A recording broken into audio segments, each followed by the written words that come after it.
There goes nothing. How's it going, YouTube, and welcome back to the channel. Hope you all are having a great day. On today's episode, we're going to be working on part 3 of the Dodge Dakota rebuild. We're going to be doing some front end work. We're going to be putting on the new bumper brackets and maybe a few other things. We'll see how far along we get. In the previous video, we got a lot of work done on the front end. I'll give you guys a quick update on that, and if you guys haven't seen it yet, I'll put a card up in the top corner, and I suggest you watch that video first, that way you guys don't get lost in the series. But let me show you what we got going on today. So in the previous video, we got the fan clutch installed, as well as these two idler pulleys down there, these two black ones. In today's video, we're going to be installing these bumper brackets. One goes on the outer, one goes on the inner. So we got the outer bumper bracket and the inner bumper bracket and all the hardware necessary to install them on the end of the frame rail here. I already have this side done. Everything's pretty much just cinched down, but I'm going to unloosen everything just a little bit if I have to in order for readjustment to center the bumpers and everything. But I'm going to show you guys the install of this side. So the first thing I'm going to do is install these two U-nuts on the outside of the frame rail here, which the outer bumper bracket attaches to. The one goes on like this through this hole right here. Just slip it over. And the other one goes down inside just like this. Now the outer bumper bracket just lines up with those two holes there. And get my two bolts and start running them through.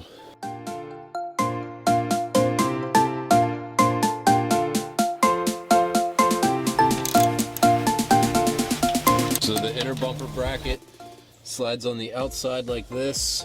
So now here comes the part where it gets tricky. I got these two hex bolts in position in the bracket, as you can see where they come out here, and then these two nuts thread onto the inside right here. So I got to use a wrench for the inside and then the hex head for the outside. That way it pulls these threads down in and cinches it to the bracket.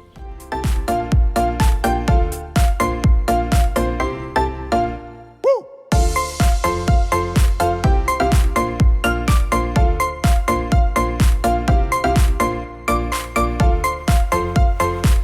So I got all the bumper brackets on, passenger side's done.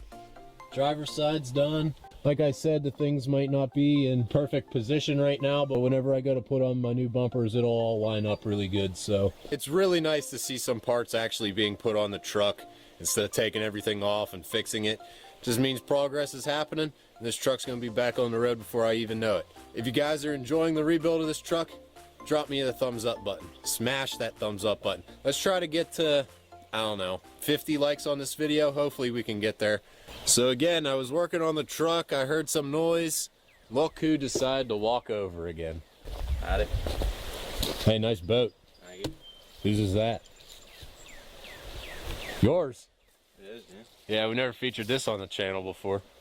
Did you paint it? Painted by myself. Really? Uh-huh. Looks good. What color was it before? Mint green. I don't know if I can pick that up on camera or not. Yeah. Minty green. Winter fresh. Yeah. But now they can't even see you. Nope. Hey, so I'm getting some more work done on the old Dakota there. You getting a lift kit for that thing yet? Lift kit. I think it's raised up a little bit already. Raised up. Yeah. I mean, parked next to yours, it looks small. Maybe we'll have to do a truck face-off. Dodge versus Dodge. Gas versus diesel. What do you think? Yeah. Yeah? Yeah. Might have to make that happen. Who knows? But all talk aside, I'm going to get back to work on the Dakota. So I think the next thing I'm going to do is put on my Serpentine belt, you know, that goes around all the pulleys and everything. Since I actually got the fan clutch back on there, I can actually reroute the belt now.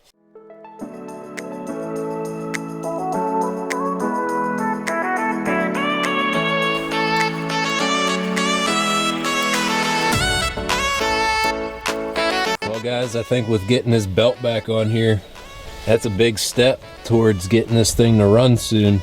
Another nice piece to the puzzle fitted back in. And I think another thing I'm gonna do is I cleaned up all the rust that formed. It was really minor inside the tops here. This is where the top rad support goes across. And I'm just gonna hit this with some primer. I mean, you'll never see it once the support bar's back on there, but I'm just gonna throw a quick coat of primer on them to get that rust sealed up so it doesn't spread anymore. I threw some towels around this area to help keep the overspray down. That way I don't get it on my fender. And I throw a quick coat of primer.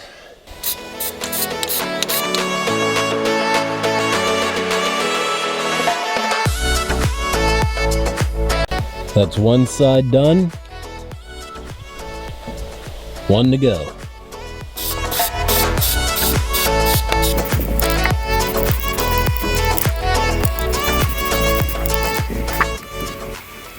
Alright guys, well, I'm kind of at a standstill right now because of this right here.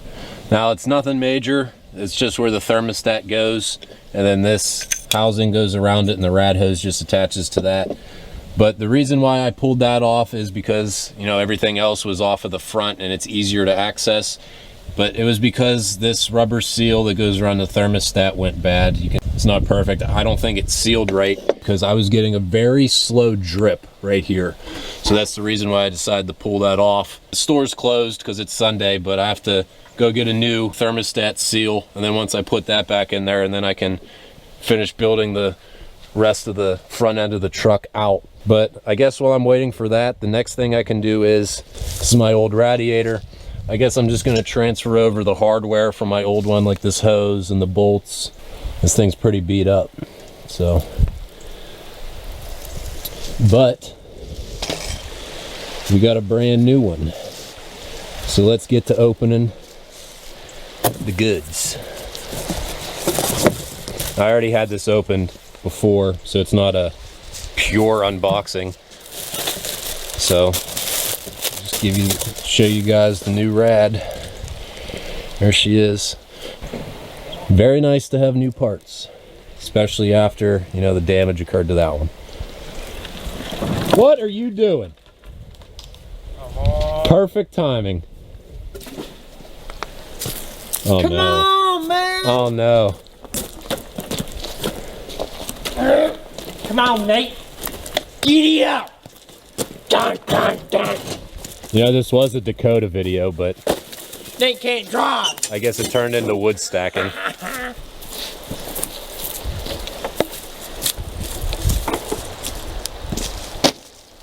It's like every time I try to get work done on this truck, it's either my brother, his friends, or both of them come and play a little distraction and try to keep me away from working on my vehicles. But you know, it's all good, and they add a little entertainment to the videos. But on the other hand, let's get back to work.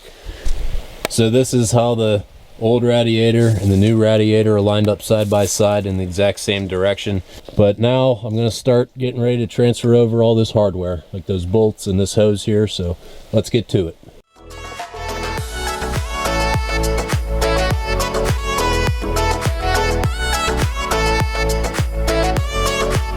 So I ran to the garage and just got a bunch of open end wrenches because I didn't know what size it was, but it ended up being a 16 millimeter.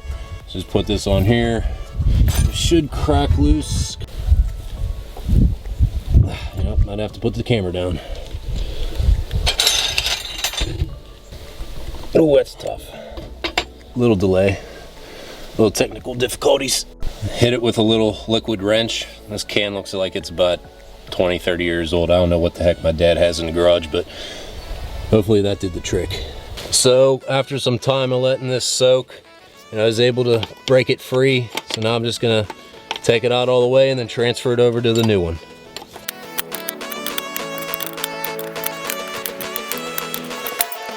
I was able to get that end cleaned up a little bit. I just used a wire brush to clean up the threads some. So now I'm gonna get it installed on the new radiator. The hose I just took off gets fed into this spot right here. Just take out the factory cap, thread in the new hose.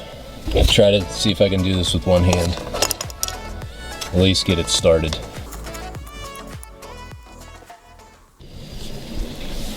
Oh, I got a visitor. Siggy, what you doing, buddy? You're gonna be on YouTube. Say hi to all the car people.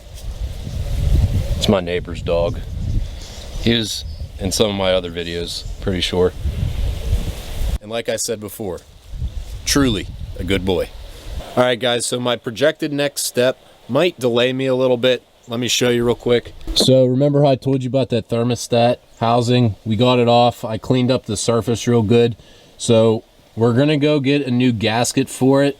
But like I said, today's Sunday and I'm gonna be going back to school tonight. I think I'm just gonna wrap up today here. I guess we'll just jump to the next clip whenever that'll be.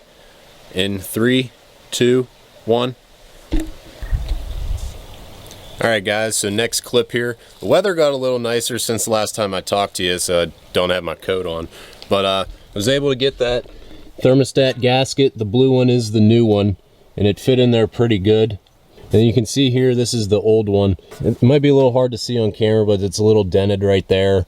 It's a little pushed down right there. And this might have even been a wrong one, or it could have just been installed incorrectly, which was causing the motor to have a little drip. So hopefully this works out. Now let's get that thermostat housing installed back on the motor. I put the bolts in the housing already, and we put some anti-seize on there so it doesn't get attached to the motor again like it was last time, because those bolts were really hard to get out of these holes right here. So now that this whole unit's ready to go, it's in 8mm socket, and we're gonna get it installed on the motor right now.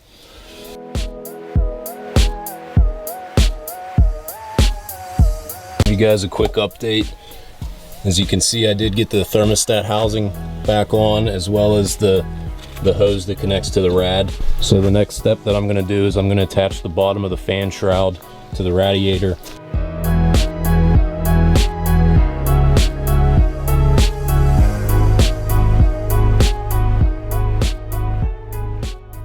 So I got the transmission cooler hooked up to the rad. You can see that I got this hose swapped around to the correct side, and then it loops around and then hooks up right there.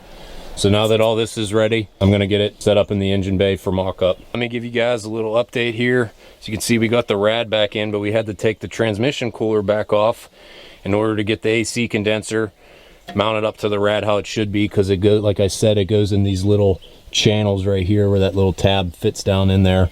But I'm not sure if you guys can even see this. If you look down in through there, I mean, you can kind of see that the AC condenser is touching the rad, which it shouldn't. Like, there should be like a little gap. This is still holding Freon, and it's, like I said, it is pushed in right here in my previous videos, but it's still holding. We're just gonna try to bend this out a little bit and get it straightened out, and then we're gonna hook everything back up. So I apologize if this is a little confusing and all over the place and everything, but we'll get it done. And I'm glad you guys are along for the rides. Anyways, I'm gonna try to get this AC condenser straightened out. I'm not sure how far along I'll get with it. I'm not even sure if I'll film it, but I'll show you guys before and after. Ultimately, this is before. Might look a little hard to see on camera, but you can see that it's dented in right here. I'm gonna have to try to straighten that out a little bit.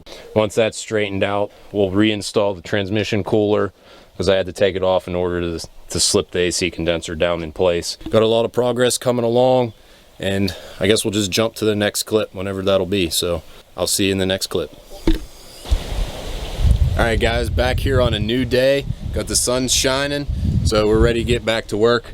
I'll give you guys an update of what we got done last night. We were able to get the AC condenser straightened out a lot better than it was. We did have it mocked up to the radiator, but I pulled it back out to show you guys the install, and it wasn't touching it anywhere, which is good. Starting right now, I'm gonna put the new radiator back in place, get the AC condenser hooked up to where it should be, get all the transmission coolant lines and everything hooked up, and after that, we should be good to go. We might get a potential start at the end of this video. If not, maybe the start of the next video. So make sure you guys are subscribed, because you don't want to miss out on that. It'd be the first time the truck was started, and it's pushing a year come around July. So make sure you guys are subscribed.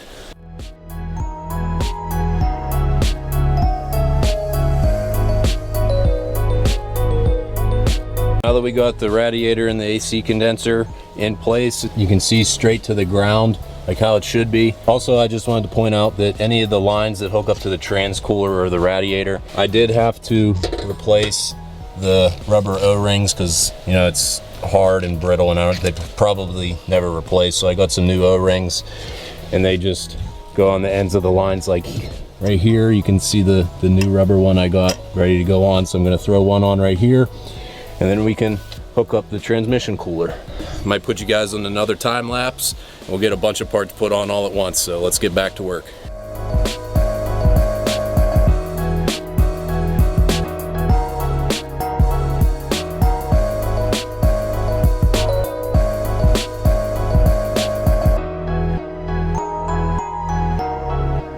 Now the exciting moment happens. I'm gonna pull out these plugs right here, right here. We're gonna hook up the rad hoses. Potentially get a start out of her.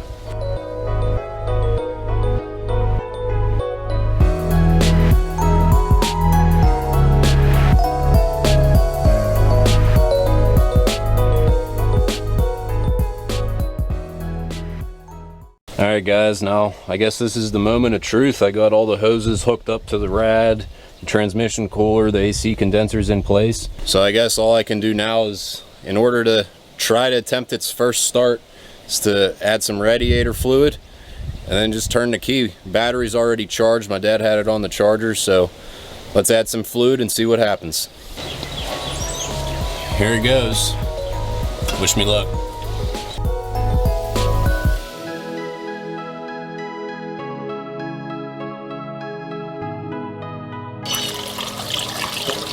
Bartender. And I'm not a good bartender. I'll be conservative here, since I don't have that much. Heard some bubbling. Obviously, I'm probably gonna need a little more. I see some fluid in the top of the hose, but this is just temporary. I wanna try to start this thing.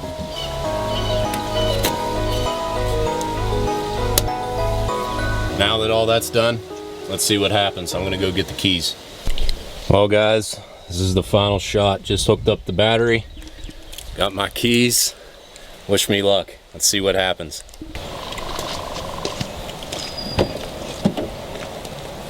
Well, my lights are on inside, so that's a good sign.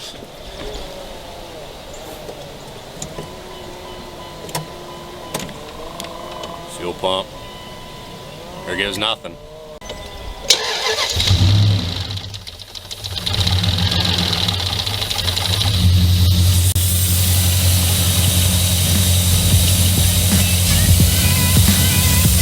First start since July, boys. Let's go!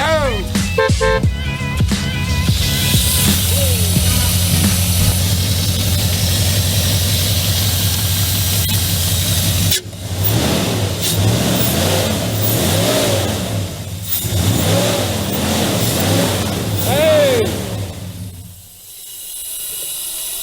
Did you turn it off? Take it easy on her. It's been almost a year. Is it out of gas? Probably out of gas the way you drive. Probably. All right, let off on her. That's enough excitement for right now. Well guys, since the last clip and then this clip, I was able to move the truck out of its hole that it's been sitting in since the summer. But in the meantime, I'm gonna have to catch you guys on another day because it's Sunday. I gotta head back to school soon. Almost about to be graduated, which is nice. I got mixed feelings about it, but either way. And it's looking like it's gonna rain. So I don't want to chance that. I'm gonna put all my tools away and everything and then get wrapped up. And I'm super happy that the truck was able to start up. It sputtered a little bit, but I mean, it fired right up. It stayed running, which is good. I was able to move it. It's the first time I heard it since July, which is awesome. I love the sound of it and I really missed hearing it. But it's time to close up shop.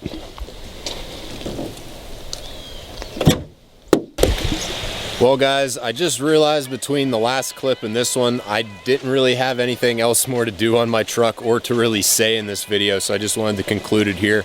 I wanted to thank you guys for watching. If you guys are enjoying the rebuild of this series of my 2000 Dodge Dakota, be sure to drop me a thumbs up. It really means a lot. And I appreciate you guys showing interest in these videos. And as well, make sure you guys are subscribed so you don't miss out on anything. We got a lot done in this video, but we got a lot more planned as well. So make sure you guys are subscribed so you don't miss out. And I guess I'll just conclude it with the usual. Always accelerate and don't look back. I'll catch you guys on the next one.